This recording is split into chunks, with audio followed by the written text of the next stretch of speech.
तो दोस्तों नमस्कार, एक बार फिर से स्वागत है आप सभी का मेरे इस वीडियो में। आज हम फिर बेहतरीन टॉपिक के ऊपर बात करेंगे और आज हम बात करेंगे KNR कंस्ट्रक्शन के बारे में। दोस्तों कंपनी का नाम आप जो है सुने होंगे, हो सकता है आप इन्वेस्ट किए होंगे या फिर जो है करने का विचार बना रहे होंगे किसी अच्छी कंपनी में। तो चलिए मैं आज आपको इसके बारे में पूरा डिटेल बताऊंगा कि कंपनी करती क्या है और किस प्रकार से जो है कंपनी का प्रोजेक्ट चल रहे हैं, सारा डिटेल्स में आपको बताऊंगा। तो वीडियो को पूरे लास्ट तक देखिएगा जिससे आपको सारी जानकारी बहुत अच्छे तरीके से समझ में आ सके। तो चलिए, अगर आप पहली बार हमारे चैनल पे आए हुए हैं तो चैनल को सबसे पहले तो सब्सक्राइब कर लीजिए, बेल आइकन को हिट कर लीजिए ताकि इस प्रकार का बेहतरीन जानकारी आपको लगातार मिलती रहे। तो दोस्तों अगर मैं KNR कंस्ट्रक्शन की बात करूं तो ये 1995 में यह कंपनी का स्थापना हुआ था और मुख्य रूप से जो कंपनी है वो हैदराबाद में स्थित एक इंफ्रास्ट्रक्चर डेवलपमेंट कंपनी है। इनके सर्विसेज की मैं बात करूं, कौन कौन से सर्विसेज कंपनी प्रोवाइड करता है, तो इसमें सबसे पहला है सड़क निर्माण एवं राजमार्ग, जो है राष्ट्रीय राजमार्ग का निर्माण करता है। उसके बाद फिर फ्लाई ओवर और पुल वगैरह ये सब बनाने का काम करता है। सिंचाई परियोजना पर भी कंपनी काम करता है। शहरी जल आपूर्ति एवं पाइपलाइन पर भी जो है काम करता है। शहरी विकास परियोजना पर भी ये कंपनी काम करता है। तो ये इनके काम है।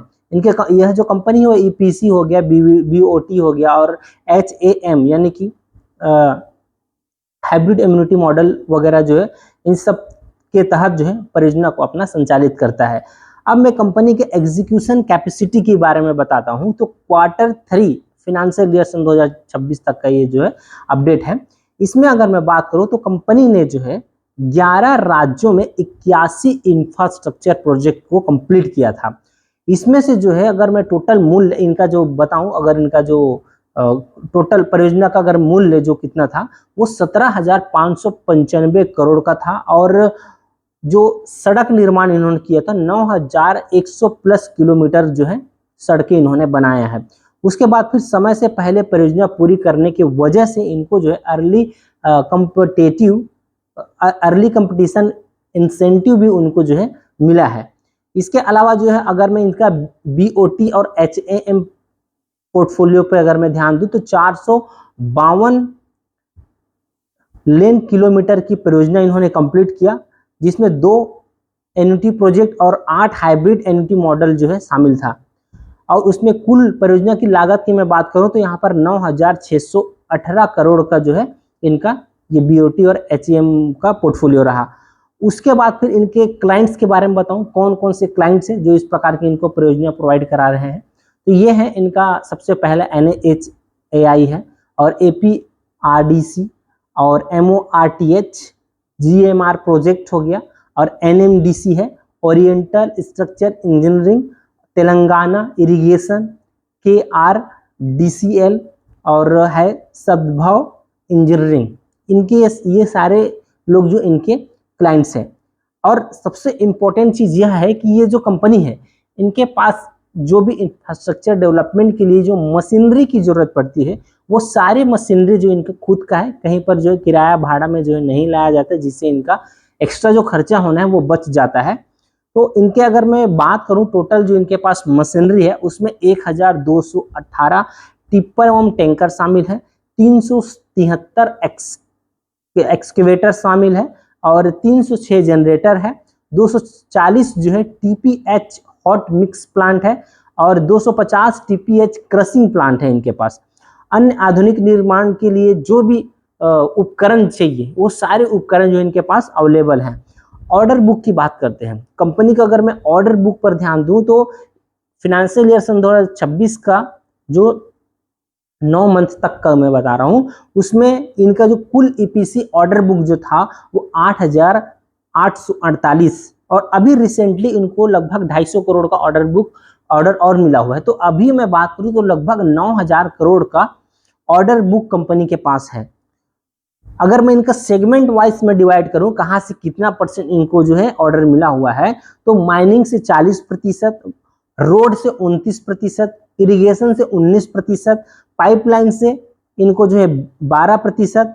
और अगर मैं इसको स्टेट वाइज डिवाइड करूं तो आंध्र प्रदेश और तेलंगाना में इनको 43%, झारखंड में 40%, कर्नाटक में 15% और अन्य बाकी जगहों पर जो है 2% के आसपास इनका जो है राज्य के अनुसार इनका प्रोजेक्ट जो है चल रहा है।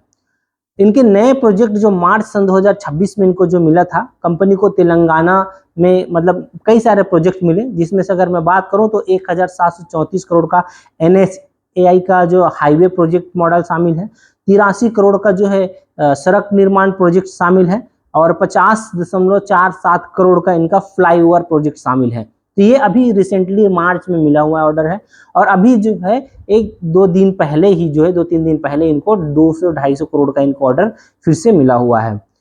अब जो है इनके एसेट मोनेटाइजेशन की अगर मैं बात करूं तो दिसंबर 2025 में कंपनी ने इंडस इंफ्रा ट्रस्ट के साथ समझौता किया और उसके लिए इनको जो HAM SPV का SPV में इनका हिस्सेदारी जितना भी था उनका पूरा हिस्सेदारी को उन्होंने जो है बेच दिया। वहां से बेच करके इन्होंने जो इंडस इंफ्रा ट्रस्ट के साथ जो अपना समझौता किया था।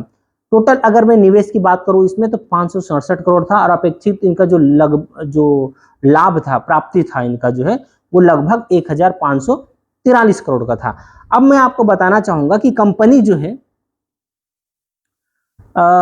अभी आने वाले समय में जितना भी इनका ऑर्डर बुक है उसको, ये जो अभी Q1 अभी का रिजल्ट अभी आ रहा है और Q2 लगभग स्टार्ट हो गया है, तो इसके खत्म होते तक इनका जो ऑर्डर बुक अभी लगभग आपको 9000 करोड़ के आसपास जो दिख रहा है वो आपको जो नजर आएगा वो 12000 करोड़ के आसपास इनका जो के पास ऑर्डर बुक होगा, ऐसा कंपनी का जो है मानना है। कंपनी का टारगेट है जो 9000 करोड़ के आसपास अभी जो ऑर्डर बुक है उसको 12000 करोड़ तक जो इनको पहुंचाना है। तो आप सोच करके देखिए, अगर अभी मार्केट कैप के हिसाब से अगर आप देखेंगे तो इनका जो अभी करंट शेयर प्राइस के हिसाब से अभी इनका करंट शेयर प्राइस 138 रुपये है, लगभग 4.5-5% की तेजी के साथ आज भी ये जो है बंद हुआ है, बहुत बढ़िया तेजी के साथ।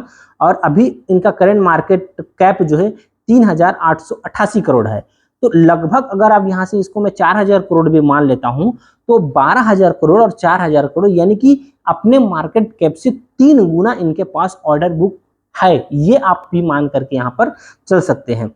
और इनका 52 वीक हाई और लो की बात करूं तो 109 रुपये इनका 52 वीक लो था और अभी इनका 52 वीक हाई जो है 220 रुपये है इस अभी एक साल के अंदर में। स्टॉक का पी 8.85 का है जो कि इंडस्ट्री पी के मुकाबले अभी भी सस्ता है, 17.2 इनका जो है इंडस्ट्री पी है। और मैं आपको बताना चाहूंगा इसका जो प्रॉफिट थोड़ा सा भी कम हुआ है, इसके वजह से इनका पी बढ़ गया, नहीं तो ये जो शेयर है वो 3, 4, 5 के पी पर ही जो है ट्रेड कर रहा था और उसके बाद अभी शेयर का प्राइस भी कम हुआ है, जबकि शेयर का प्राइस कम हुआ तो पी और कम होना चाहिए था, लेकिन उसका प्रॉफिट इतना लॉस हुआ था, उनको जो है लॉस हुआ था, इनके जो प्रॉफिट उतना नहीं कर पाया था जितना इनको करना चाहिए था, जिसके वजह से इनका पी आपको इतना दिखा रहा है। अगर ये एग्जीक्यूशन अच्छे से करता है, अपना रिजल्ट अच्छे से पेश करता है तो डेफिनेटली इसके सारी चीजों में सुधार होगा। ROE ROC की बात करूं तो कंपनी का ROC है 10.4% का है, ROE की मैं बात करूं तो 9.19% का है। अब मैं इसके रिजर्व की बात करूं तो पहले डेप्ट देख लेते हैं। 2444 करोड़ का डेप्ट है कंपनी के पास, इसके अगेंस्ट में कंपनी के पास 4916 करोड़ का रिजर्व है। मतलब ओवरऑल अगर आप फंडामेंटल देखेंगे तो बहुत ही शानदार फंडामेंटल है, मजबूत फंडामेंटल है कंपनी का। और अगर इसी पर जो है हम इसके इन्वेस्टर पे अगर हम ध्यान दें तो प्रमोटर के पास जो है 48.81% का होल्डिंग है और FIS के पास 5.43% का होल्डिंग है और DIS के पास 17.30% का होल्डिंग है और पब्लिक के पास जो है 28.46% का होल्डिंग है। तो अभी भी जो है अगर हम देखेंगे तो FIS, DIS और प्रमोटर के पास काफी मजबूत होल्डिंग है, ये आप यहाँ पर मान सकते हैं। अब अगर मैं इसका प्रॉफिट लॉस सेगमेंट में भी अगर मैं नजर डालूं साल दर साल, तो जो मैंने बताया कि इसका जो फाइनेंशियल ईयर सन 2026 सबसे खराब गया, जिसके वजह से आपको इसके पी वगैरह में आपको बहुत गिरावट देखने को मिला। अगर मैं 2020 में देखूं तो कंपनी जो है 2400 करोड़ का सेल्स करता था, जो कि बढ़ करके 2025 तक ये हो गया था लगभग 5000 करोड़ का, 4753 करोड़ के आसपास इनका जो सेल्स हो गया था। लेकिन 2026 में इनको थोड़ा सा प्रॉब्लम हुआ और अभी फिर से जो है 2698 करोड़ का इनका टोटल सेल्स रहा 2026 में के फाइनेंशियल ईयर में। उसी तरीके से अगर मैं नेट प्रॉफिट पे अगर मैं इसका जो है ध्यान दूं तो नेट प्रॉफिट्स अगर आप जो है देखेंगे तो 2020 में लगभग 250-300 करोड़ के आसपास से नेट प्रॉफिट जनरेट करता था। और अगर अभी देखेंगे फिनेंशियल ईयर सन 2026 में तो कंपनी ने टोटल 437 करोड़ का नेट प्रॉफिट जनरेट किया है। तो अगर हम इसमें देखेंगे कोई अदर इनकम वगैरह को, तो अदर इनकम इसमें कोई ज़्यादा नहीं है, जबकि अगर हम देखेंगे मार्च सन 2026 में इनका अदर इनकम जो है 65 करोड़ का रहा है। और बाकी आप पीछे जा करके देखेंगे तो थोड़ा ज़्यादा था, 172 करोड़, 162 करोड़ और 100 करोड़ के आसपास जो इनका अदर इनकम देखने को मिल रहा है। तो अगर हम इसके ऑपरेशन से कितना प्रॉफिट आ रहे हैं अगर हम देखेंगे तो ये काफ़ी अच्छा रिजल्ट यहाँ पर आप जो है मान सकते हैं। लेकिन फिनेंशियल ईयर सन 2027 का जो इनका सेगमेंट है, इनका जो काम है वो और डिफरेंट होने वाला है, क्योंकि कंपनी के पास बहुत अच्छा ऑर्डर बुक है और अगर एग्जीक्यूशन अच्छे तरीके से करता है कंपनी तो फिर आगे चल के आपको बहुत अच्छा तरीके से रिटर्न जो है दे सकते हैं। चलिए, आपका ख्याल क्या है इस कंपनी के बारे में, आप मुझे कमेंट बॉक्स में कमेंट करके जरूर बताइएगा। और अगर ऐसी किसी और कंपनी के बारे में डिटेल जानकारी चाहते हैं तो आप मुझे कमेंट बॉक्स में कमेंट कर सकते हैं। मिलते हैं ऐसे और बेहतरीन जानकारी के साथ नेक्स्ट वीडियो पर। Wish you all the best. Thank you.